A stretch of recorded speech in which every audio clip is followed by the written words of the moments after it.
Hello guys, welcome to this video.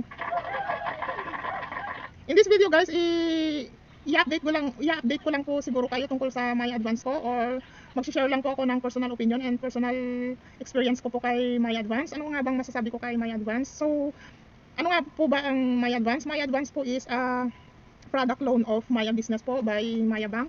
Yes, if I'm not mistaken. So, kung nagawan ko na po ito ng video kung kailan ako gumawa ng account ko kay Maya Business, bago lang po. Hindi ko na po yan i-discuss dito. Pero para malinawan po kayo ng konti, gumawa po ako ng Maya Business account ko nitong February 2025 lang po. And then, nakapag-maintain lang po ako dito ng 2K until wala pang 60 days guys na nakapag-maintain ako dito ng 2K, and then konting buy loads and konting transaction lang, bilang na bilang lang guys, hindi ko na po isa-isahin, basta konti lang po talaga ang naging transaction ko dito. And by April po, kung hindi po, kung natatandaan ko pa po ng malinaw, is na-offeran po ako ng my advance. Nag-start po ako sa halagang 1,500 kung natatandaan ko rin po ng tama, kasi ayoko na pong magkalkal ng screenshots. And then sa first repayment ko po is nag-increase po yata sa 500, nadagdagan ng 500, and then naging 2,000 nga po yung credit limit ko dito, and then naging 3,000 sa susunod na full repayment ko, naging 3,000, and sa ngayon po by July 2025 nasa 4K plus na po yung credit limit ko po dito kay my advance. Maganda si my advance guys, kasi hindi mandatory sa kanya na pag open mo ng account mo, pagkatapos mo gumawa ng Maya Business account mo, is kailangan mong maging active na gamitin ito bago ka ma-offeran ng Maya Advance. So sa personal experience ko po, hindi naman po ganun, dahil ang account ko po dito is hindi nga po ganun ka-active, hindi ganun karami ang transaction history ko po dito kay Maya Business. Pero in less than 60 days po is na-offeran po ako ng Maya Advance. So again, nag-start po ako sa 1,500, and then nag-increase sa 2,000, and then naging 3,000, and then as of today, July 2025, nasa 4K plus na po yung yung credit limit ko kay My Advance. So based on my observation nga po, ang ayaw ko lang naman po dito kay My Advance is na-experience ko po sa kanya yung 20 days before due date is nagno-notification na nagte-text na settle your due date before ganito. Syempre nagulat ako. Ha? Grabe naman, 20 days before due date, nakakatanggap na ako ng notification na kay reminder about due date, ganon. So sabi ko, daig pa nito ang mga ula. Napaganon wala lang guys, napaganon lang ako. Grabe naman to si Maya Advance, daig pa nito ang ula. So, yeah, napaganon lang talaga ako. And then syempre nakailang loan din po ako dito, na minsan natawagan na rin po ako, pero hindi po dahil late payment po never po ako nagpapa-overdue. Natawagan ako yata nasa pa guys, 8 days yata, 8 days before due date tinawagan ako. Yeah, 8 days before due date, promise. Yan yung bago ako nakatanggap ng ibang loan na to guys, separate sila, magka-separate.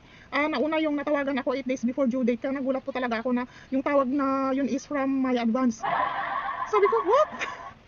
Tapos the second naman guys, separate naman to, yung kasunod nitong buwan na ito guys, nag-notify naman siya 20 days before due date na reminder, settle your repayment before due date, ganito, ganyan. Sobrang nakakaano yun. Alam nyo guys, dun ako na tapos yung mga separate din to guys, yung mga notification niya na halos araw-araw. Ano pa guys malayo pa yung malayo pa talaga yung due date mo. 10 days, 8 days, 7 days, araw-araw na nag-notification na tara na nga basahin. Napakarami talaga dito, katulad ng ganyan yung mga ganitong guys, mga ganitong katulad dito, ang dami niyang good news, yung pwede na i-adjust ang offer sa ninanais na halaga. Asan ang notification nung may loan pa ako, nakaraang loan ko. Yung ganito guys, magandang araw, isang paalala, huwag kalimutan bayaran ang iyong Maya Business Advance Loan balance sa iyong due date. Bayaran ito on time para maiwasan ang anumang abala, tuloy-tuloy ang negosyo. Yung ganyan guys, halos araw-araw mong marireceive yung ganyang reminder na one week before your due date. Yun ang ayaw ko kay Maya Advance. So, ewan ko, nagtataka lang ako. Kasi yung mga ola guys, hindi naman ganyan. 7 days before your due date, nagre-remind na.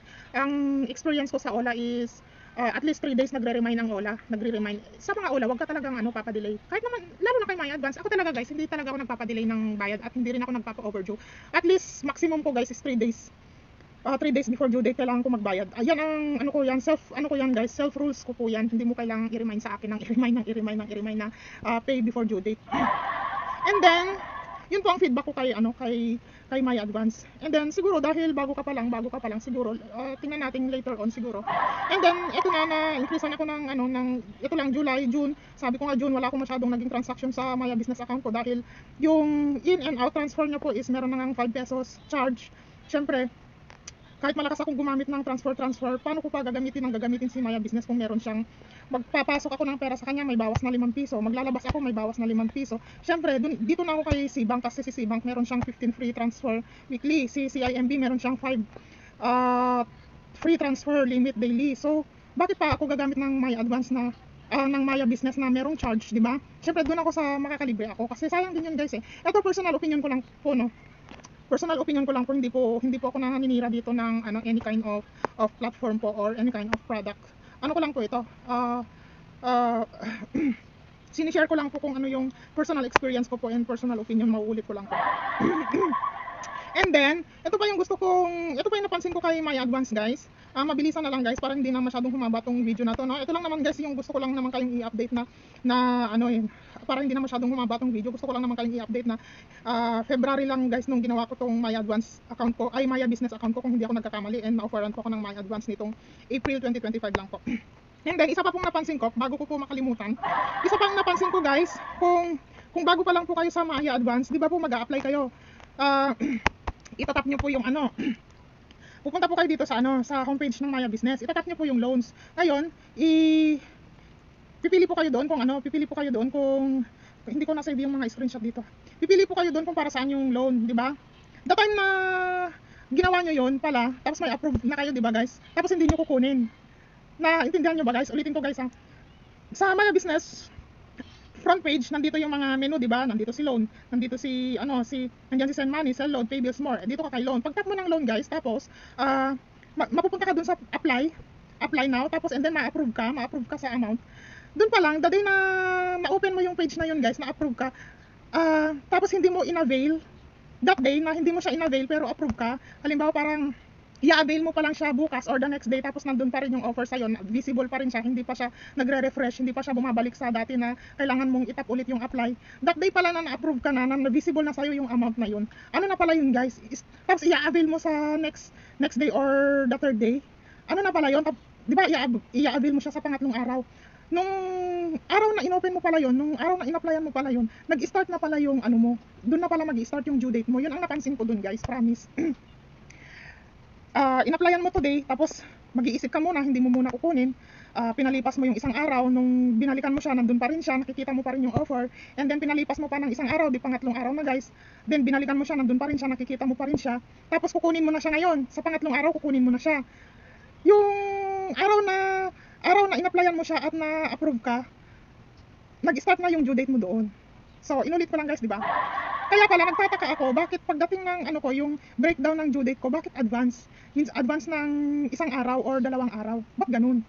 Yung pala, naisip ko, ibig sabihin, the day na in-applyan ko siya, tapos na-approve ako, pero hindi ko ikinuha agad-agad, kukunin ko pa siya kinabukasan or the next day pa. Ano na pala yun? Nag-start na pala yung paulit-ulit ako.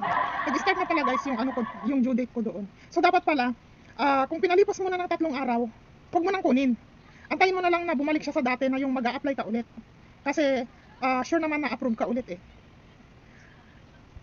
Naintindihan nyo guys? Kung visible pa rin yung amount sa'yo sa pangatlong araw. Ito guys, from my personal experience ko lang po talaga, promise. Sa pangatlong araw at visible pa rin sa'yo yung amount na yun, huwag mo nang kunin. Hayaan mo muna siyang ma-close, tapos mag-apply ka na lang ulit. Ngayon, kung sure ka na nakukunin mo, mag-apply ka na lang ulit, tapos kunin mo na siya kasi the day na na-approve ka, mag-i-start na yung due date mo. Okay? Huwag ka nang magpalipas guys ng huwag mo nang palipasin guys ng ilang araw bago mo kunin yun. Hanggat visible yan, tapos bigla mo ngang kinuha, ilang ulit na ako. Kasi hindi ko po kasi alam kung paano ko siya ipapaliwanag ng malinaw ng isahan lang eh. Hindi ko na ulitin. Naintindihan nyo na yun guys, di ba? Basta sinasabi ko sa inyo, kung sure kayo na i-avail nyo yung offer sa inyo, kunin nyo na agad. Kasi kung kunin nyo na agad kasi tatakbo na yung due date nyo. Huwag nyo nang palipasin ng 1-2 araw tapos visible pa rin yung offer sign nyo. Tsaka nyo kukunin kasi the day na na-approve kayo, nag-start na po yung due date nyo dun. That's from my personal experience po. Personal encounter po, ha? Hindi po ako gumagawa ng kwento. Based from my personal experience po.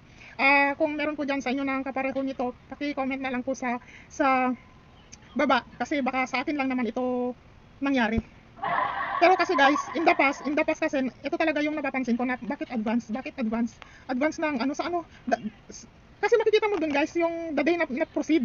Sabi nga the day na proceed, 'di ba? May breakdown na the day na kinuha mo yung pera, nandun 'di ba? Nasa breakdown, nasa agreement. And then magtataka ka bakit syempre bilang mo yon, madali lang naman magbilang guys, 'di ba? O 7 days pa, bakit ang sinasabi nito is magjuju na ako in 5 days magjuju na ako. Doon ako nagtataka guys.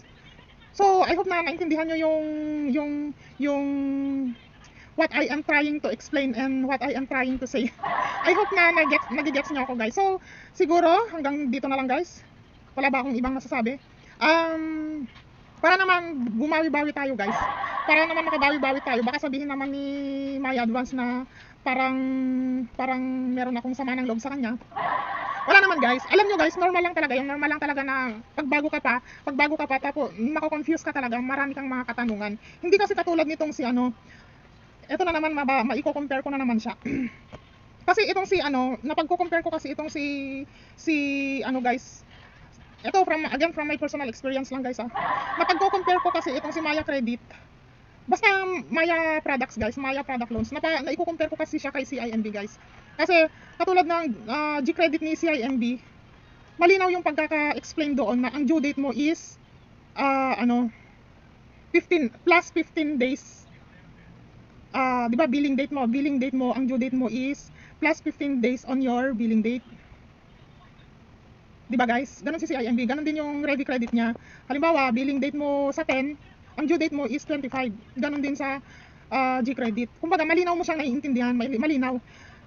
Yung kay Maya Credit, malinaw rin naman guys. Maiintindihan mo rin, nandun din naman na halimbawa 10 ang billing date mo, ang due date mo is plus 15 days, 25 days, sa 25 ka sa ika 25 days ang due date mo. Nandun. Bakit ang nakaka-confuse po kasi doon, 10 days before your due date, nagpapa-remind na po sila. Based from my experience po. 10 days kasi before due date, nagpapa-remind na po sila. Hindi katulad po kay CIMB na parang nagpapa-remind lang sila. Start sila magpa-remind 7 days before your due date and then stop na po doon. And then sa pagkakatanda ko po, magpapa-remind ulit sila pag pag ika 5 days or 3 days na.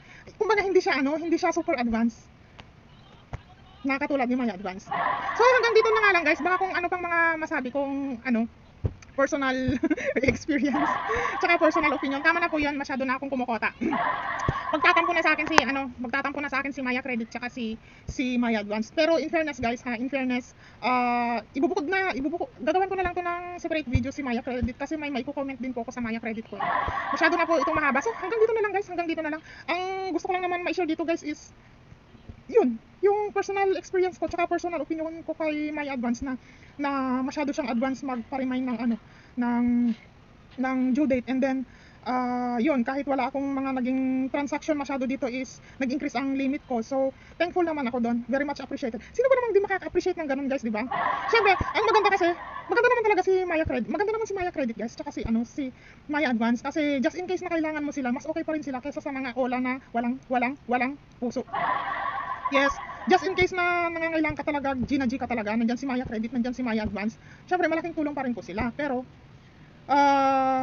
pag kayo po ay nagkaroon ng mga ganitong privilege na na-offeran po kayo, wag po kayong magpapadelay. Ako naman po, never po talaga akong nagpapadelay. Sabi ko nga is, pinaka-maximum ko po yung 3 days. You don't need to remind me every time because I know my obligation. Yeah, I know my obligation and I know sa sarili ko na nakatulong siya sa akin, so bakit ako magpapasaway? Ganun lang naman po kasi yun Ganun kasi yung mindset ko. Kung nakakatulong sa akin ang isang bagay, bakit ko siya bibigyan ng sakit ng ulo, di ba? So hanggang dito na lang guys. I hope na kahit paano is na-enjoy nyo naman itong content na to. See you on my next video. Ingat po kayo.